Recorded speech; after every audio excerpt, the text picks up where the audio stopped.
Hey everyone, welcome. So glad you're joining us. Today we have Dr. Inna Hussain, who is a world-renowned laryngologist, and myself, who is my name is Molly. I'm a registered dietitian specializing in GERD, LPR.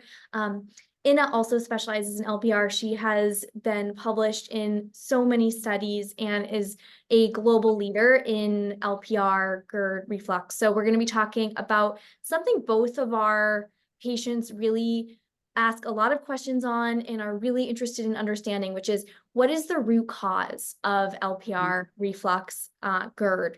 So we're going to be talking about how to understand different testing options and some potential root causes to be aware of. Great. Thanks, Molly. And I just want to put a little shout out. You are also well renowned. So looking forward to this conversation. Yeah, so excited to be chatting with you. It's always a pleasure. Mhm. I think one of the best places we could probably start would be just understanding what diagnostic testing is available. And what are some diagnostic tests that you commonly use to identify the root cause of acid reflux, so that we can determine the appropriate treatment plan. Sure. So I think first off, I'm always surprised at how little workup most patients undergo. And I think part of that might just be that when we talk about reflux, most people will say, yeah, I've had it once in a while. And it's such a common type of thing. But really, when we're talking about like persistent symptoms or LPR type of symptoms, really trying to figure out what's triggering it is so important because we know our classic regimen of things like acid suppression just doesn't work well for LPR symptoms. So really trying to figure out why it's happening is like so important. So there actually are quite a few testing options that are available for patients. The one which can be, kind of annoying when I mention to patients is essentially the role of like the upper endoscopy. So most patients before they've come to see me, if they've been diagnosed with GERD, have had an upper endoscopy, which is the GI or the gastro doctor places a scope and looks at the esophagus and stomach. And I still somewhat consider this diagnostic, though it's not really the best test for mechanical reflux. I tell patients that an upper endoscopy to me is kind of like a physical exam of your GI system. Unfortunately, the GI doctor usually has to take you to a suite and put you under sedation in order to do that full physical exam. But that's kind of the utility of it, is we really want to get a sense of what the anatomy looks like. And we also want to make sure that there's nothing worrisome happening, right? So this is how we would first identify precancerous changes. In terms of diagnosis, I like the upper endoscopy for really helping, evaluate for things like H. pylori, which they can do on a biopsy directly up kind of the stomach tissue, and even allergic type of conditions. One of them is called eosinophilic esophagitis, which a lot of times the symptoms can kind of mimic what we're talking about when we talk about silent reflux or LPR. So I do think there's an important role that the upper endoscopy plays. That usually leaves patients with not a lot of information, though, right? So most of the time they'll find some inflammation, but where do I go from here? Didn't answer the question of why this was happening. So another test that I commonly order is something known as the barium esophagram. This is where you drink something known as barium with a moving X-ray behind you, and as you're drinking the X-ray, the fluoroscopy is going on, and we can see the barium going down. It helps to outline the esophagus, can look for things like esophageal dysmotility, can identify things like a hiatal hernia, which can contribute to reflux.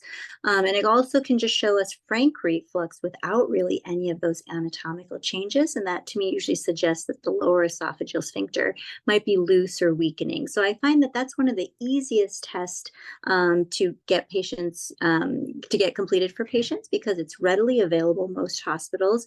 It's somewhat non-invasive, right? So there's no catheters or discomfort. The barium doesn't taste great, but I usually start with that sort of workup before moving on to more kind of advanced diagnostic testing.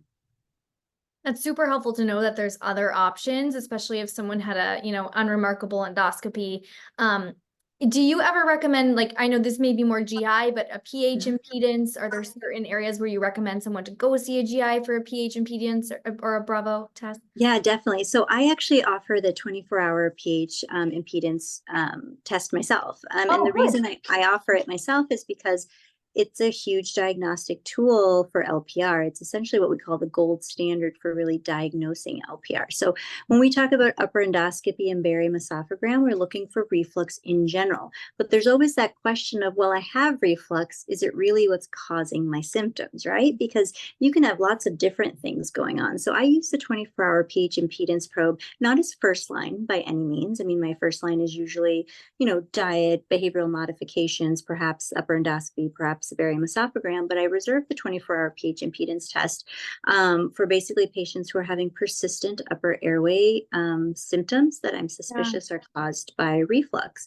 It is not a very comfortable test, so that's why we don't, you don't walk in the door and get it. We talk about it, but it really helps to identify if there is upward movement, and that's what the impedance kind of probes are looking for, and also whether that movement is acidic or not. So it can really leave you with a lot of information of, do you have reflux? Does it go all the way up to kind of the throat? And if it does, is it an acidic picture, a non-acidic, a mixed picture? And then there's also a component of that where you can do a correlation.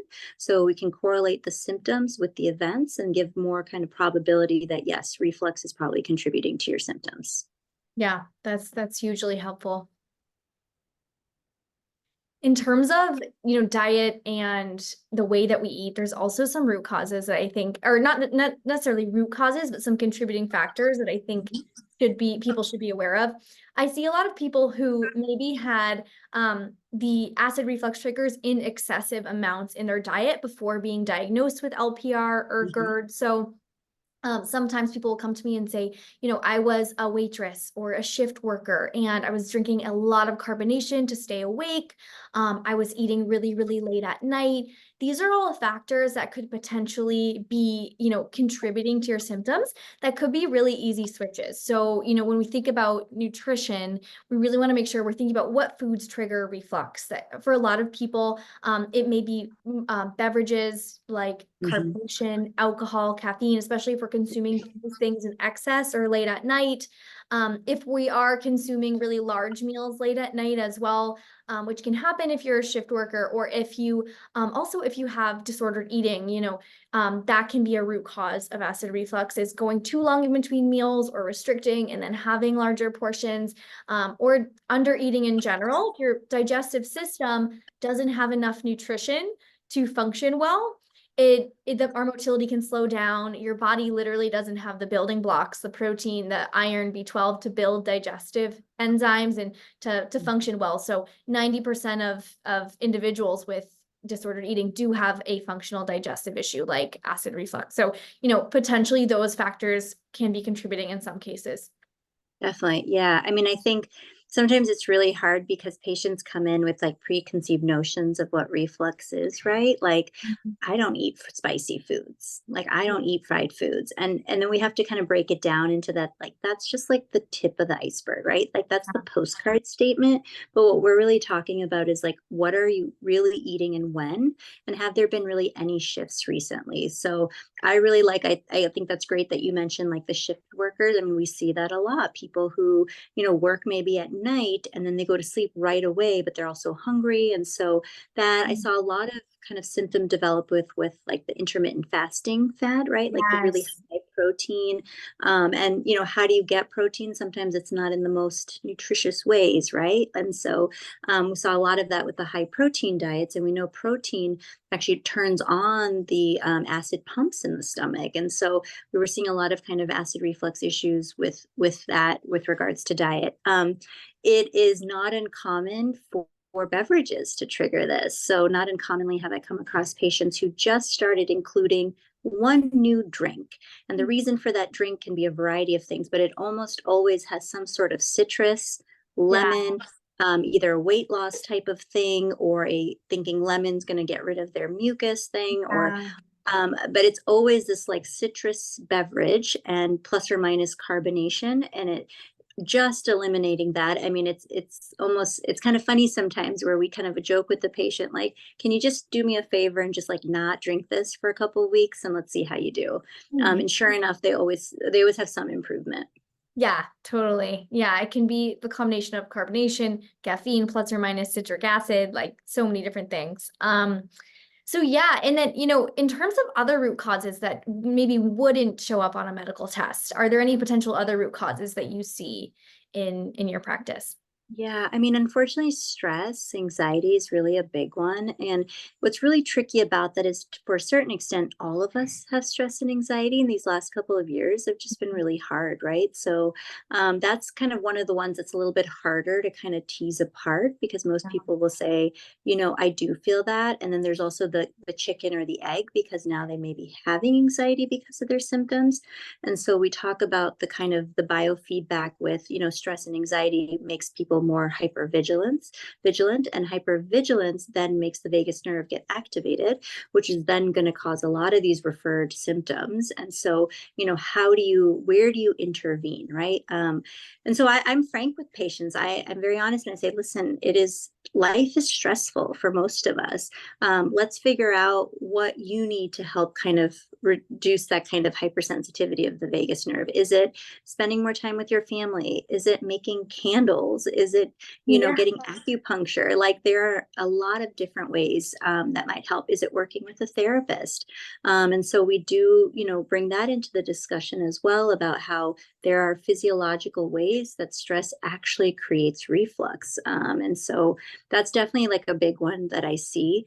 Another real big one is this idea of like medications and medication shifts, right? So goes along the lines of like also being ill. So upper respiratory infections, viral infections can trigger dysmotility, and this is seen in the GI literature.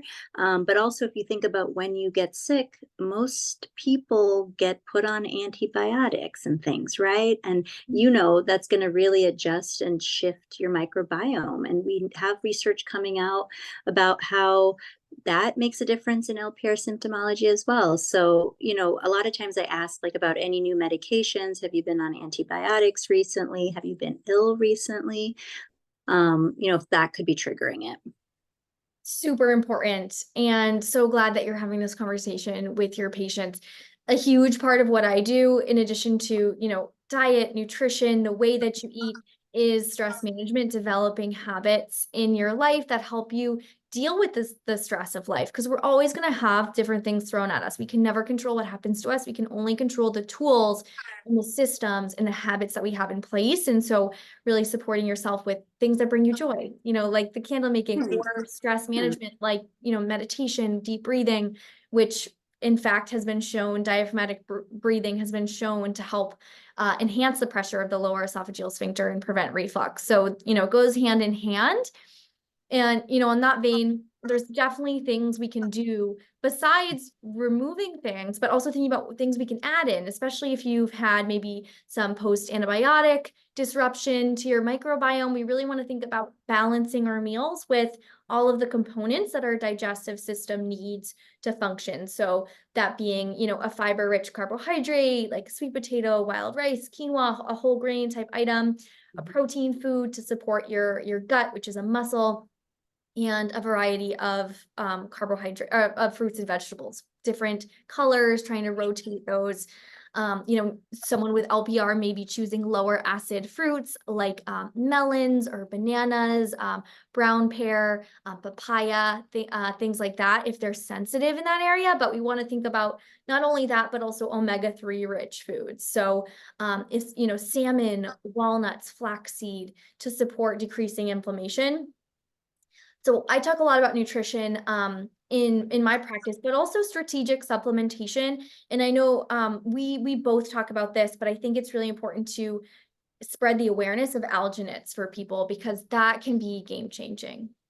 Yeah, I think for most of us who treat a lot of patients with LPR, I think really the use of acid suppression through proton pump inhibitors has really fallen out of favor. And I think it makes a lot of sense when you think about what proton pump inhibitors really do, which is reduce your stomach's ability to produce acid. Now, I always tell patients acid is in the stomach for a reason, right? It's there to really help you with digestion. And digestion is really important to help you absorb those really important nutrients and things like that. So when we chronically suppress that process, you're almost triggering further problems with, again, without getting at the root cause. Now, I am not anti PPI by any means. And I tell patients this all the time. I do have patients from time to time where I think they would really benefit from it. But most of the time, it's like a short course, right? It is we're going to do this for this amount of time while we are investigating, while we're making other changes to help give a little supplement. The reason I like alginate so much, and I think we're kind of on the same page here, is one, it doesn't really change anything about your natural digestive process in terms of turning anything off that you need. It really just helps create that mechanical barrier to help reduce mechanical reflux. And so, it's a great natural option. It's a great kind of tool that patients can use to help them along their journey. We all need a little bit of support from time to time, and what better way than something that doesn't really have side effects in order to do that. So I agree. I'm a fan of alginates as well. Yeah, absolutely. Me too. Yeah, and I think that, really important. Can we talk about also with root causes, anatomical? Like how often do you see anatomical root causes? What role does that play in, your medical intervention, and how do things change there? Yeah, so really with regards to like anatomical changes, often I'm thinking about like the esophagus and things like hiatal hernias. There's not too much anatomical things with regards to the structure of the larynx or the throat that we really have any correlation that it predisposes to reflux. I don't know if that makes sense. The one caveat I will tell you to that is really obstructive sleep apnea. So Mm. we know obstructive sleep apnea, which is due to obstruction in either, the nose and the throat area, can predispose to reflux events. So that's one anatomical finding that I often come when I'm scoping patients is I ask them, by the way, how's your sleep? Does your spouse say you snore a lot? Do you think you're having apnea? Because I think you might have sleep apnea, and that actually might be the root cause of your reflux, right? Especially nighttime reflux. So that's one kind of head neck type of anatomical change I might see. In terms of the esophagus itself, I will tell you when we start looking for things, we do find things. And so esophageal dysmotility is a really big one that I find a lot. We do find hiatal hernias even in patients who've had upper endoscopies, and that was not mentioned. It's not. It can be tricky to find things like that, right? Because upper endoscopy is not you're sedated, you're laying flat, you're not eating or drinking. When we test the system with like a barium esophagram, oftentimes we can find things like the hiatal hernia, which again, patients didn't even know they had. And so I do often find kind of anatomical things that are happening that could be contributing to their symptoms. Yeah, yeah, great. I think that the barium swallow is super helpful. How does the hiatal hernia change your treatment plan, or the esophageal dysmotility? How do they change like your treatment plan? Yeah, so there's a little bit of selection bias essentially in terms of the patients that I see, because most of the time patients come to see me or ENT or laryngology when there's persistence of symptoms, right? So we don't see everybody who intermittently has reflux or silent reflux type of symptoms. We usually see the persistent patients. So our yield of finding something anatomical is likely going to be a little bit higher because of that selection bias. But when I find a hiatal hernia, one thing is kind of how I counsel patients. So I have to tell them, look, you have a structural reason for being more predisposed to reflux than a person without it. So what that means is that when we give diet recommendations, there's really a physiological reasons these diet modifications or how you eat and drink will impact you, right? Because when we see the hiatal hernia, I can say, listen, you're going to have a big meal. This hiatal hernia is going to play, right? It's going to activate and it's going to give you reflux. If we found that you did not have a hiatal hernia, yeah, maybe you can get away with some of those heavy meals and things like that. But I think it's more just to help patients understand, like, why are we making these diet changes? It's because you have this anatomical reason that predisposes you to reflux. Yes, I'm really glad you mentioned how you eat too. This reminds me of, one of my patients who changing her mealtime hygiene was the most important thing that she did. She was struggling with reflux, Mhm. and she had a hernia. But even a bigger game changer than removing the triggers was just slowing down at meal times, small sips, sometimes using water washes, just like sips of water, but not overfilling her stomach with water during the meal, and really chewing Right. food well. And all of this was, in addition to diaphragmatic breathing around her meal times, really slowing down was like one of the biggest things that helped. Right. we've talked about that, like enjoy your meal. Yeah, Take the time. yeah, absolutely. Well, this has been so helpful. Thank you so much. Is there anything Yeah, else of you want to course. share about, root causes or anything that we didn't get Yeah, to? I mean, I would just let the kind of viewer know that, there are definitely a lot of tests, and there's even more than we've really gotten into. We don't have too much more time, but really kind of bring it up, right? So I think sometimes, again, advocating for yourself and saying, is there any other testing I can do? Yes, there is. It might not be offered to you, but you can always ask about it. Amazing. Yeah, thank you so much. And it was great to Yeah, of see course. Thanks so you. much, Molly. Nice to see you as well. I'll talk to you Bye. soon. All right, bye.